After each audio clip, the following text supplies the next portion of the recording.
अस्सलाम वालेकुम। तो आज का लेक्चर शुरू करने से पहले हम ये देखेंगे कि आज के लेक्चर के कंटेंट में कौन से टॉपिक्स इन्वॉल्व होंगे, कौन से टॉपिक्स मौजूद होंगे।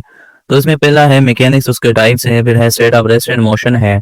इस तरह फ्रेम ऑफ रेफरेंस पे बात होगी, मोशन के टाइप्स पे बात होगी, वन डायमेंशनल, टू डायमेंशनल, इस तरह थ्री डायमेंशनल मोशन पे। फिर है डिस्टेंस एंड डिस्प्लेसमेंट को इन डिटेल कवर किया जाएगा, और इसमें distance and displacement and circular motion को भी इन डिटेल कवर किया जाएगा।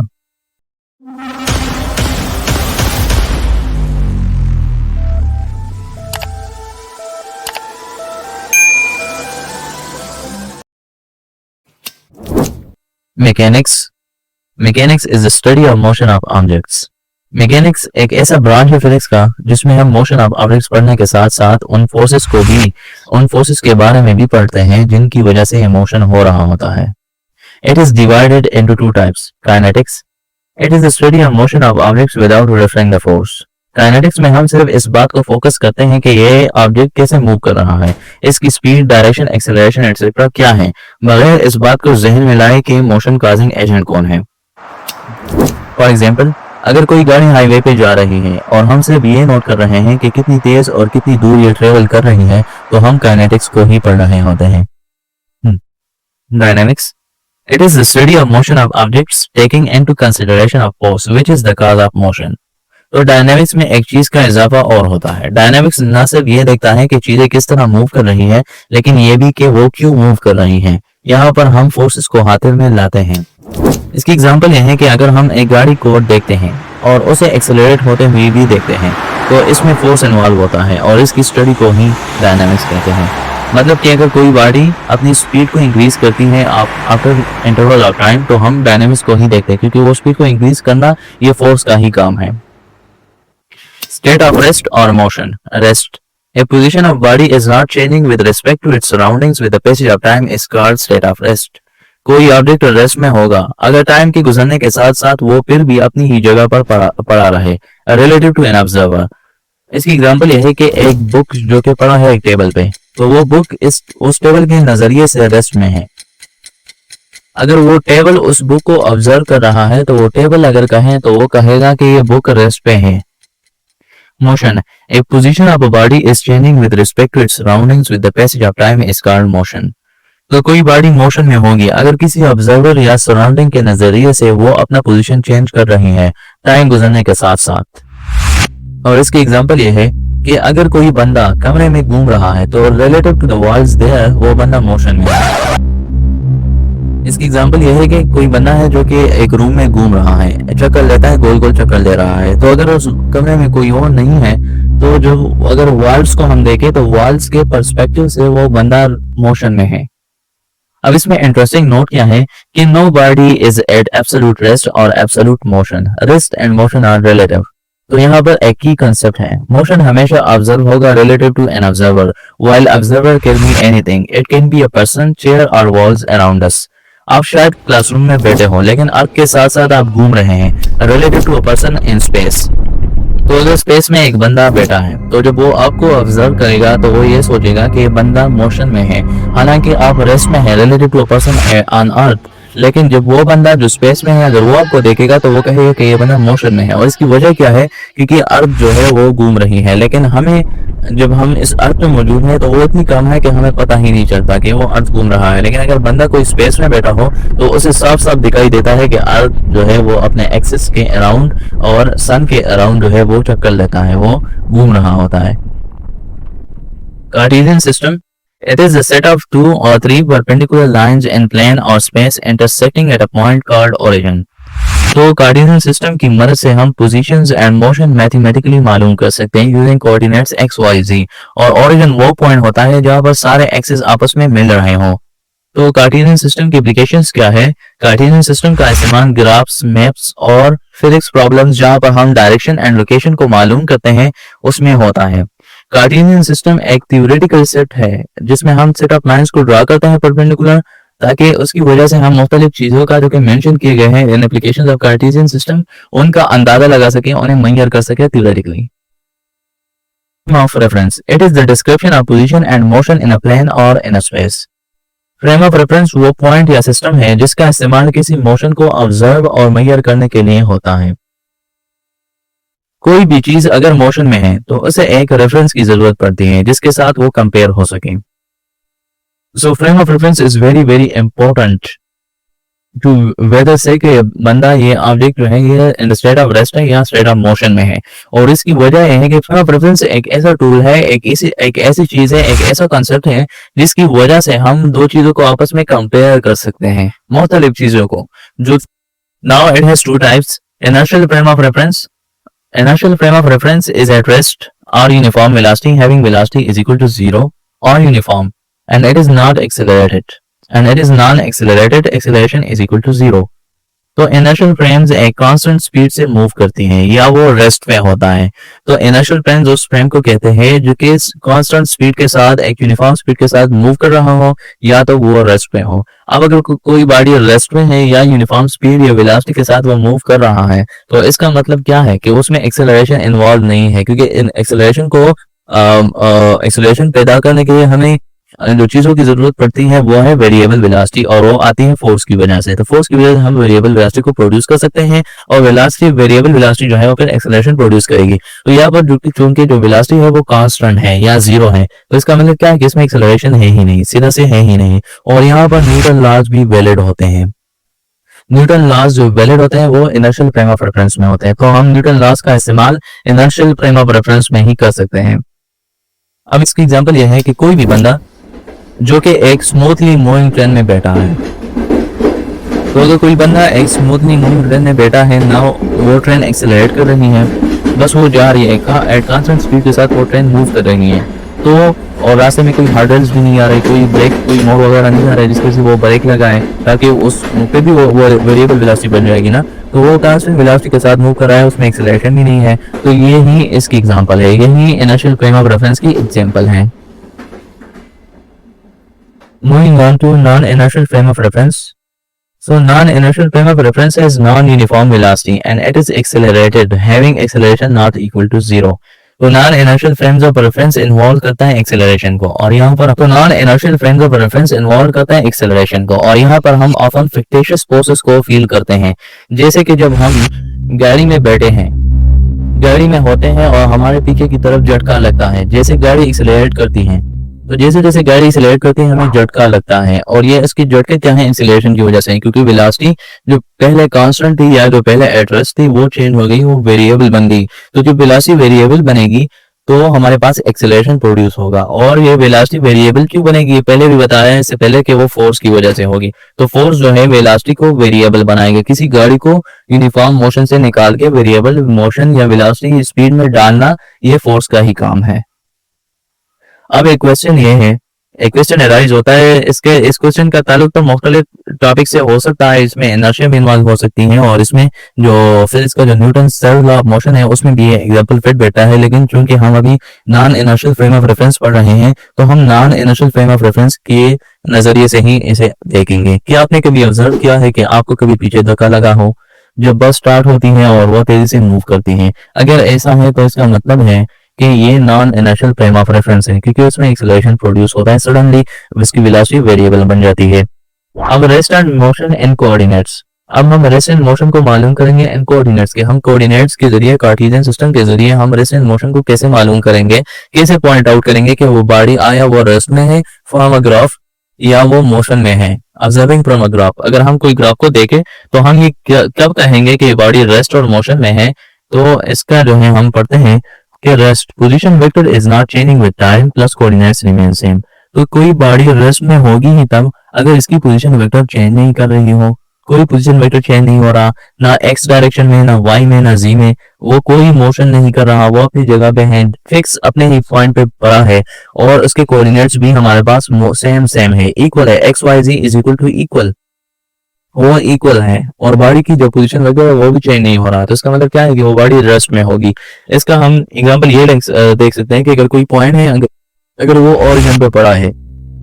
अब ओरिजिन क्या है, तो origin is the converging point of three different coordinates के एक्स वाई जी अगर वो आपस में मिल रहे हैं तो जिस पॉइंट पे मिल रहे हैं उसे ओरिजिन कहते हैं। तो अगर कोई पॉइंट ओरिजिन पे पड़ा है तो वो पड़ा ही होगा ओरिजिन पे, टाइम गुजरने के साथ साथ वो ओरिजिन पे ही पड़ा होगा, क्योंकि इसकी पोजीशन वेक्टर जो है वो चेंज नहीं हो रहा, पोजीशन वेक्टर जो है वो मूवमेंट नहीं कर रहा। अब है motion, position vector is changing with time. Plus one और मोर कोऑर्डिनेट्स आर चेंजिंग। तो पोजीशन वेक्टर क्या होगा, पोजीशन वेक्टर जो है मोशन की सूरत में वो चेंज होगा, टाइम के साथ साथ वो चेंज होगा। और इसमें एक इजाफी बात यह है कि या तो एक या एक से ज्यादा कोऑर्डिनेट्स चेंज होंगे। तो अगर पोजीशन वेक्टर चेंज हो रहा है इधर इन द एक्स डायरेक्शन और इन द वाई और जी, तो या तो वो वन डायमेंशन मोशन कर रहा है या टू डायमेंशन या थ्री डायमेंशन कर रहा है, तो तभी हम कह सकते हैं कि वो बॉडी मोशन में है from a graph, observing from a graph. अगर वो पॉइंट जो है कहीं पे लाई कर रहा है, अगर वो पॉइंट या तो एक्स डायरेक्शन में एक्स कोऑर्डिनेट पे लाई कर रहा है, या वो फिर वाई एक्स और वाई के बीच में कर रहा है, या फिर एक्स वाई जी तीनों के बीच में वो पॉइंट लाई कर रहा है, तो ऑब्जर्विंग फ्रॉम अ ग्राफ हम ये कह सकते हैं कि वो बॉडी जो है वो मोशन में है। अब इसकी इंटरप्रिटेशन क्या है कि चेयर्स में हम वेक्टर्स एंड कोऑर्डिनेट्स का इस्तेमाल करते हैं to express rest and motion mathematically. तो फिजिक्स में जब हम वेक्टर्स और कोऑर्डिनेट्स को इस्तेमाल ही करते हैं तो उसका बेसिक जो बुनियाद होता है वो ये होता है ताकि हम रेस्ट एंड मोशन को मैथमेटिकली रिप्रेजेंट कर सके या थ्योरेटिकली हम इसे मेजर कर सके। तो अगर हम रेस्ट एंड मोशन को मालूम करते हैं तो इसके लिए ही हम वेक्टर्स और कोऑर्डिनेट्स का इस्तेमाल करते हैं फिजिक्स में। Now moving on to the types of motion. So one dimensional motion, in one dimensional motion any one out of three coordinates undergoes a change। तो वन डायमेंशनल मोशन में हमारे पास तीनों कोऑर्डिनेट्स में कोई भी कोऑर्डिनेट्स जो है उसमें चेंज आता है, कोई भी कोऑर्डिनेट्स का चेंज होता है, x होगा या y है या z है। तो अगर इसमें कोई भी है, एक कोई भी है, तो अगर इसमें चेंज हो रहा है तो इसका मतलब क्या है कि वो वन डायमेंशनल मोशन कर रहा है। और इसकी एग्जांपल क्या है, वो है स्ट्रेट लाइन मोशन। और आप ये भी कह सकते हैं कि motion of a car on highway. तो अगर हाईवे पे कोई गाड़ी जा रही है स्ट्रेट लाइन में तो ये भी जो है वन डायमेंशनल मोशन है। टू डायमेंशनल मोशन या 2D motion, two out of three coordinates are changing. तो टू डायमेंशनल मोशन में हमारे पास तीनों कोऑर्डिनेट्स में से दो कोऑर्डिनेट्स जो है वो चेंज हो रहे होते हैं, या तो वो एक्स वाई हो सकते हैं या वाई जी हो सकते हैं या जी एक्स हो सकते हैं। तो इसमें तीनों में से कोई भी अगर दो हमारे पास कोऑर्डिनेट्स चेंज हो रहे हो तो इसका मतलब क्या है कि 2D मोशन हो रहा है। इसकी एग्जांपल क्या है कि motion on a flat surface like a table. इसकी दूसरी एग्जांपल जो है वो प्रोजेक्टाइल मोशन है कि अगर हम किसी चीज को फेंकते हैं या किसी फुटबॉल को हम लात मारते हैं या किसी मिसाइल को लॉन्च करते हैं किसी प्लेन से कोई मिसाइल को हम छोड़ते हैं या से रॉकेट लॉन्च होता है, तो उसमें भी दो कोऑर्डिनेट्स इन्वॉल्व होते हैं क्योंकि वो हॉरिजॉन्टली भी मूव कर रहा होता है और वो वर्टिकली भी फासला या डिस्टेंस तय कर रहा होता है। तो उसमें क्या है, टू डायमेंशनल मोशन इन्वॉल्व होता है, दो कोऑर्डिनेट्स चेंज हो रहे होते हैं उस केस में।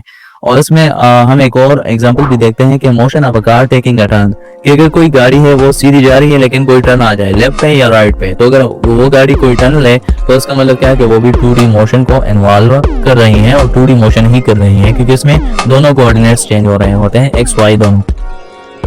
Now moving on to the three dimensional motion. तो इसमें क्या है कि all three coordinates are changing. तो थ्री डायमेंशनल मोशन में हमारे पास तीनों कोऑर्डिनेट्स चेंज हो रहे होते हैं, एक्स वाई जी तीनों एक साथ जो है वो चेंज हो रहे होते हैं। और इसकी एग्जांपल है फ्लाइंग बर्ड और एरोप्लेन। तो फ्लाइंग बर्ड या एरोप्लेन को किसी प्लेन सर्विस की जरूरत ही नहीं पड़ती, there doesn't need a plane. कोई प्लेन की जरूरत नहीं होती क्यों, हवा में जो है चाहे वो आगे पीछे जाए, चाहे वो ऊपर नीचे डाइव लगाए, चाहे वो दाएं बाएं जो है वो डाइव लगाए, ये जो चीज है ये बर्ड पे भी अप्लाई होता है और एरोप्लेन पे भी। तो वो क्या है, वो अंडरगो करती है थ्री डायमेंशनल मोशन को। आई होप कि ये कंसेप्ट आपको समझ में आएगा। Distance, total length of path followed by body is called distance. एक ऑब्जेक्ट जो जितना फासला कवर करता है doing motion regardless of direction के कि वो किस डायरेक्शन में मूव कर रहा है को हम डिस्टेंस कहते हैं। It is a scalar quantity only magnitude in no direction. Scalar quantity हम उस क्वांटिटी को कहते हैं जिसका मैग्नीट्यूड तो होता है लेकिन कोई डायरेक्शन नहीं होता। And its SI unit is equal to metre, और इसकी एसआई यूनिट जो है वो मीटर है। इट कैन बी जीरो और positive but never negative. If a particle moves its distance is not equal to zero. Distance zero and positive तो हो सकता है लेकिन कभी नेगेटिव नहीं हो सकता। डिस्टेंस जीरो तब होता है जब कोई ऑब्जेक्ट रेस्ट पे होता है, और जैसे जैसे ऑब्जेक्ट मूव करने लगती है डिस्टेंस पॉजिटिव होता है क्योंकि डिस्टेंस इंक्रीज करने लग जाता है। It always increases with time and it never decreases with time. तो जैसे जैसे एक मूविंग ऑब्जेक्ट पे टाइम गुजरता है उसका डिस्टेंस टाइम के साथ साथ इंक्रीज करता है और वो टाइम के गुजरने के साथ साथ डिक्रीज नहीं होता।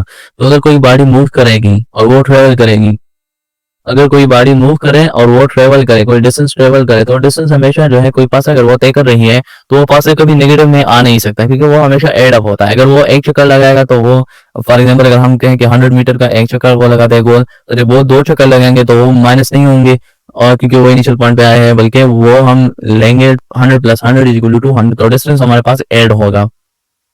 तो डिस्टेंस कभी कम नहीं होता। There are infinite paths between the initial and final points. This means distance is not unique.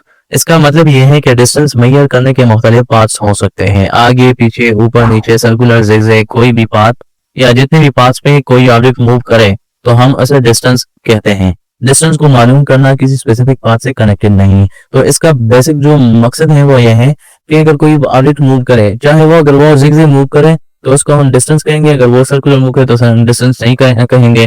तो ये इस तरह नहीं होता, डिस्टेंस इन रास्तों पे वो डिपेंड नहीं करता। डिस्टेंस सिर्फ इस पे डिपेंड करता है कि अगर कोई बंदा जो है वो मूव कर रहा है, वो ट्रेवल कर रहा है टाइम के साथ साथ, तो जितना ट्रेवल करेगा वो डिस्टेंस होगा। अब चाहे वो रास्ता, चाहे वो पाथ सर्कुलर हो, जिगजैग हो, ऊपर हो, नीचे हो, वो फ्लैट सरफेस हो, फ्रैक्शनल लेस सरफेस हो या फ्रैक्शन सरफेस हो, इससे डिस्टेंस का कोई ताल्लुक नहीं। सही है। अब इसकी एग्जांपल ये है, पहला एग्जांपल जो है वो मास स्प्रिंग सिस्टम या सिंपल पेंडुलम से है कि in one vibration the distance covered is equal to 4 amplitudes. तो मास स्प्रिंग सिस्टम में क्या होता है या जो सिंपल पेंडुलम है इसमें क्या होता है कि कोई बॉडी जो है वो अगर हम मेन पोजीशन से उसे मूव करते हैं तो वो जो एक वाइब्रेशन में जो डिस्टेंस ट्रेवल करेगी वो 4 एम्पलीट्यूड्स होगी। अब एक वाइब्रेशन क्या है, मेन पोजीशन से मेन पोजीशन तक आना। अब डिस्टेंस इस पे भी डिपेंड नहीं करता कि अगर कोई बॉडी अपने इनिशियल पॉइंट पे वापस आ जाए तो डिस्टेंस 0 होगा, नहीं, क्योंकि उस बॉडी ने तो मूव किया है। तो अगर कोई बॉडी ने मूव किया है टाइम के साथ साथ तो इसका मतलब क्या है कि डिस्टेंस जो है वो पॉजिटिव है, चाहे वो बॉडी इनिशियल पॉइंट पे आए या ना आए, इससे डिस्टेंस पे कोई फर्क नहीं पड़ता। अब इसकी दूसरी एग्जांपल जो है वो यह है कि in one complete revolution the distance covered is equal to 2 pi R. तो अगर कोई सर्कुलर पाथ का कंप्लीट रिवॉल्यूशन में जो डिस्टेंस कवर होगा वो 2 पाई आर मतलब सरकमफेरेंस ऑफ द सर्कल के बराबर होगा।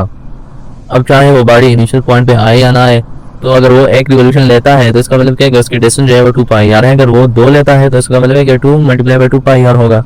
अगर वो 3 रिवॉल्यूशन लेता है तो इसका मतलब क्या है कि 3 मल्टीप्लाई 2 पाई आर होगा। Now comes towards displacement। ये डिस्टेंस का जो टॉपिक था ये खत्म हुआ यहाँ पर।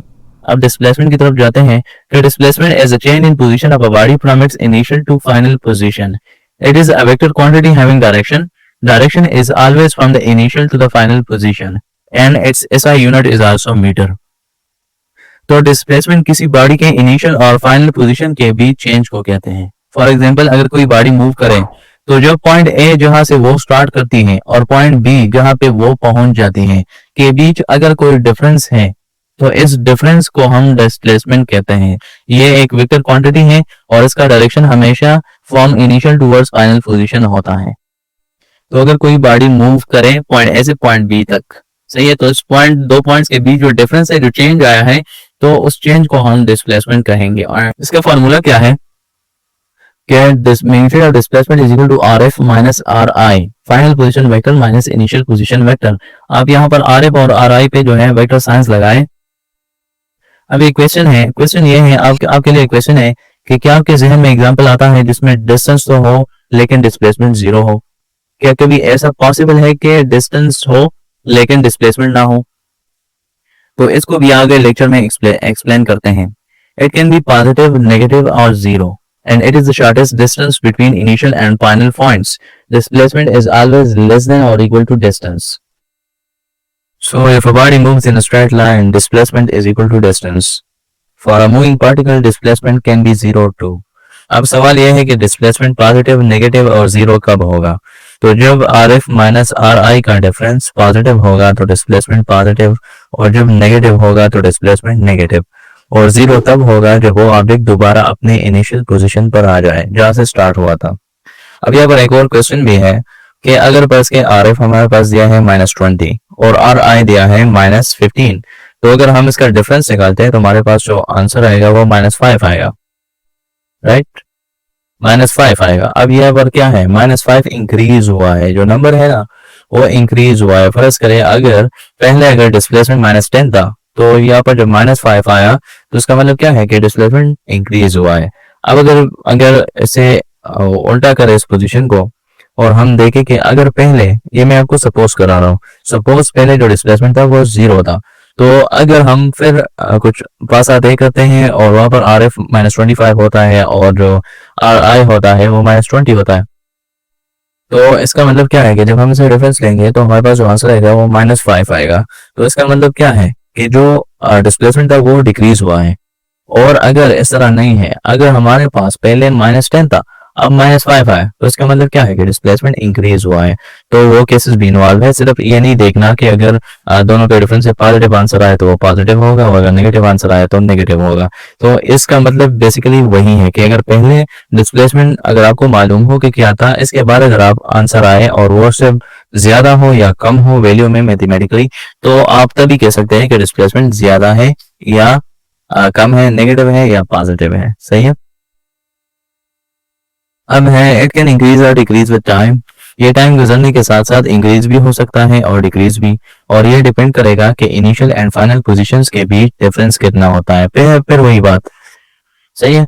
अगर डिफरेंस पे है, अगर पहले हमारे पास डिस्प्लेसमेंट पर इसके 0 है और उसके बाद अगर हम डिफरेंस लेते हैं इनिशियल फाइनल पोजीशन वेक्टर की और इनिशियल पोजीशन वेक्टर की, और हमारे पास आंसर आया है प्लस करें नेगेटिव में आया है, पहले पॉजिटिव में आंसर था, डिस्प्लेसमेंट प्लस के 0 था, अब आंसर जो इसका आया है तो नेगेटिव में आया है, तो इसका मतलब क्या है कि डिस्प्लेसमेंट डिक्रीज हुआ है। और अगर पहले हमारे पास आंसर जो है वो नेगेटिव -10 था और फिर जो आंसर आया है वो -5 आया है, -2 आया है, तो इसका मतलब क्या है कि हमारे पास डिस्प्लेसमेंट है वो इंक्रीज कर रहा है, पॉजिटिव है। सही है। It is a unique path, it gives no idea about the actual path taken. ये एक यूनिक पाथ है। ये एक यूनिक पाथ इस तरह है कि पहली बात तो ये shortest distance between two points होता है। नेक्स्ट डिस्प्लेसमेंट सिर्फ difference of initial and final positions है, और इससे हमें ये पता नहीं चलता कि रास्ता लीनियर था, जिगजैग या कर्व। तो जो डिस्प्लेसमेंट है ये एक यूनिक पाथ है, इससे ये पता हमें नहीं चलता कि मतलब रास्ता जिगजैग था, कर्व था या जो भी था। आप सर्कल में जा रहे हैं, मूव कर रहे हैं, हमारा वारस क्या है, हमारा वारस सिर्फ शॉर्टेस्ट डिस्टेंस से है, और इनिशियल और फाइनल पोजीशन के बीच में जो डिफरेंस है, अगर वो इनिशियल पॉइंट पे नहीं आया हुआ तो उसके बीच जो डिफरेंस है और जो शॉर्टेस्ट डिस्टेंस है, तो इसको हम डिस्प्लेसमेंट कहेंगे। हमारा वारस सिर्फ डिस्प्लेसमेंट से शॉर्टेस्ट डिस्टेंस से है, चाहे वो शॉर्टेस्ट डिस्टेंस हमें सर्कल में मिले, हमें जिगजैग में मिले, हमें स्ट्रेट लाइन में मिले, जहां पे भी मिले, लेकिन हमारा जो डिस्प्लेसमेंट का मकसद है वो है कि final position minus initial positions और शॉर्टेस्ट डिस्टेंस। तो बस यही टारगेट है, टारगेट यही है, टारगेट हमारे पास। तो ये यूनिक इस वजह से है, यूनिक पाथ है, एक किस्म की यूनिक पाथ है कि ये शॉर्टेस्ट डिस्टेंस है। इसके एग्जांपल्स हैं इन वन वाइब्रेशन। अगर हम वही एग्जांपल्स को कंटिन्यू करें जो मास स्प्रिंग सिस्टम या सिंगल पेंडुलम का था, तो in one vibration displacement is equal to 0, और डिस्प्लेसमेंट 0 होगा। एंड सेकंड है कि in one revolution displacement is equal to 0। One vibration का मतलब यही है कि मतलब पूरा वाइब्रेशन हो, कि पूरा वाइब्रेशन मतलब वो अपनी इनिशियल पोजीशन पे वापस आ जाए, तो डिस्प्लेसमेंट 0 है। सही है। इसे वन रिवॉल्यूशन का भी मतलब यह है कि वो अपने इनिशियल पोजीशन पे वापस आ जाए, तो इसका मतलब क्या है कि डिस्प्लेसमेंट 0 है। सही है। अब अगर वन का नहीं लिखा हो और वाइब्रेशन में लिखा हो कि अगर मास स्प्रिंग सिस्टम है उसमें वाइब्रेशन है तो उसमें डिस्प्लेसमेंट कितना होगा, वैल्यूज नहीं दिए हुए हैं, तो फिर आप उधर जो है 0 नहीं टेक कर सकते। क्यों? क्योंकि आपको पता नहीं है कि वन वाइब्रेशन है, टू वाइब्रेशन है, कंप्लीट वाइब्रेशन है, हाफ वाइब्रेशन है। सही है।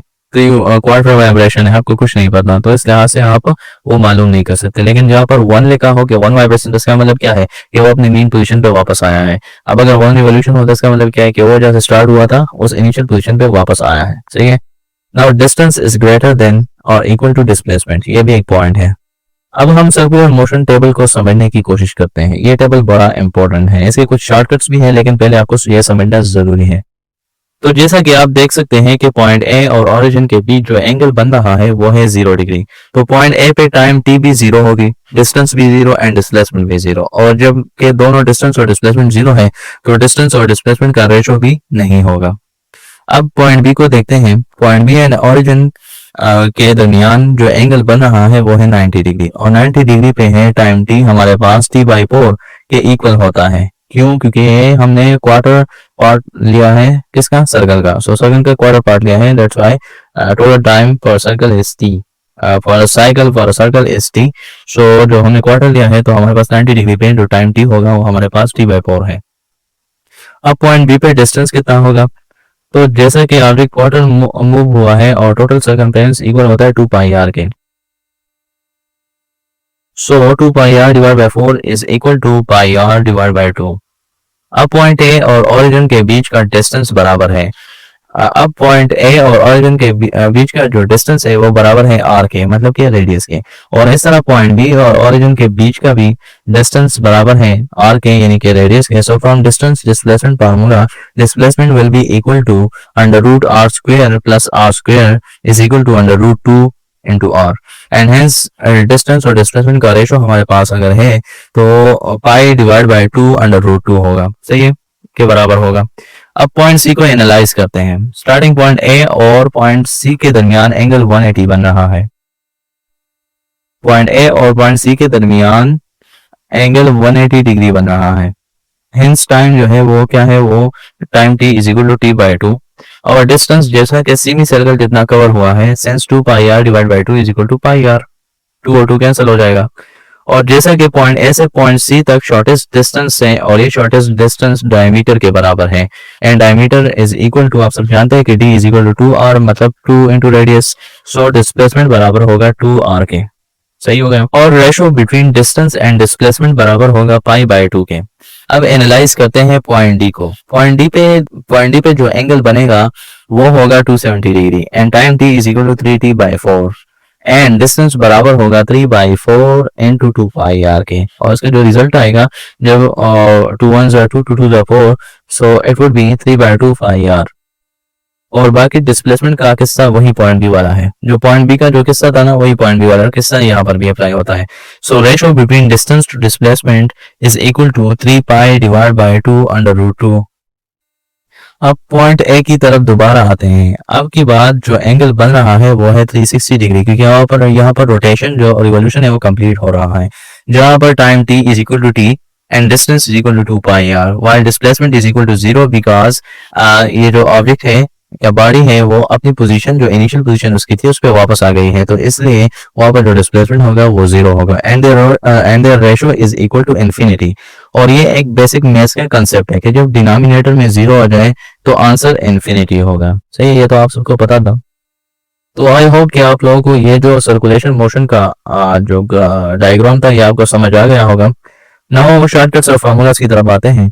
सो अगर हमने मालूम करना है डिस्प्लेसमेंट एंड सर्कुलेशन मोशन, अगर सर्कुलर मोशन में हमने डिस्प्लेसमेंट को मालूम करना है, सिर्फ डिस्प्लेसमेंट को, तो उसके लिए जो शॉर्टकट है वो है D magnitude is equal to under root 2 R square minus 2 R square cos theta. तो कॉस थीटा पे आपने जो है वो एंगल को पुट करना है, और जो बाकी आंसर आएगा तो वो उस जो एंगल होगा उस एंगल पे आपके साथ ये सर्कुलेशन मोशन का डिस्प्लेसमेंट आएगा सर्कुलेशन मोशन में। अब यहाँ पर इस शॉर्टकट का जो मेन आप तो कहेंगे कि मतलब हमें वो याद है तो अब इसको याद करने की क्या जरूरत है, तो ऐसा भी नहीं है। आपने उधर सिर्फ स्पेसिफिक एंगल्स किए हैं, 0 किया है, 90 डिग्री की है, 180 एंड 270 360 डिग्री की है, सही है। आपको जो बीच वाले दरमियान वाले जो एंगल है वो आपने मिस किए हैं, मतलब 45 डिग्री 30 डिग्री 15 डिग्री 75 इस तरह और भी, तो वो आपने मिस किए हैं। तो उसको मालूम करने के लिए भी यही ये फार्मूला आप डिस्प्लेसमेंट को मालूम करने के लिए इस्तेमाल कर सकते हैं, और ये याद करना बहुत इंपॉर्टेंट है। अब डिस्टेंस एंड सर्कुलेशन मोशन को मालूम करने के लिए D is equal to 2 pi R divide by N, ये कितने पार्ट्स में वो डिवाइड हुआ है, तो 2 pi R divide by N ये डिस्टेंस का फार्मूला होगा।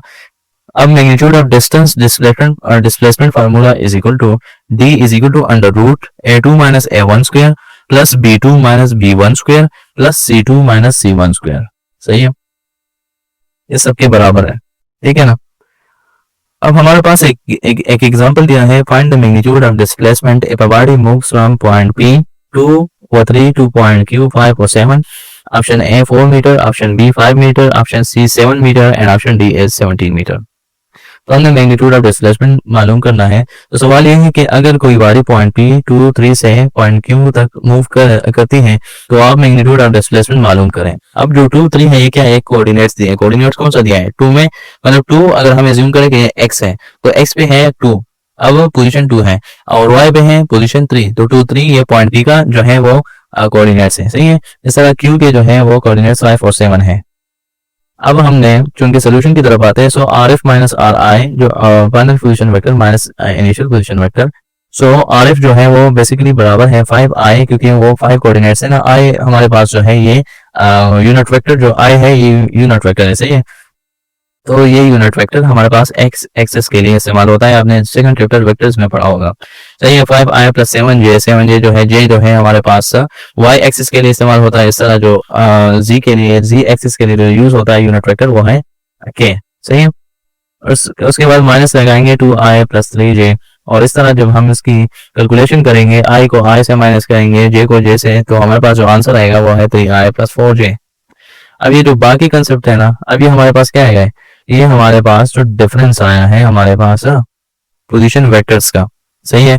अब हमने क्या मालूम करना है, हमने मैग्नीट्यूड ऑफ डिस्प्लेसमेंट मालूम करना है। ये तो डिस्प्लेसमेंट हमने मालूम की, अब मैग्नीट्यूड डायरेक्शन का नहीं है, डायरेक्शन नहीं, मैग्नीट्यूड मालूम करना है सिर्फ। तो मैग्नीट्यूड के लिए हमारे पास जो फार्मूला है जो पहले हमने उधर यूज की कि r² वाला, तो यहाँ पर r² क्या है, ये है 3, तो 3² + 4² is equal to √9 + 16 is equal to 5 metre. So the correct answer would be 5 metre. बाकी अगर कोई कंफ्यूजन हो इस टॉपिक में तो आप कमेंट सेक्शन में लिख सकते हैं, और मैं इंशाल्लाह अपनी पूरी कोशिश करूंगा कि आपको वक्त जो है वक्त पर आपको रिप्लाई दूंगा और आपका टाइम ज़ाया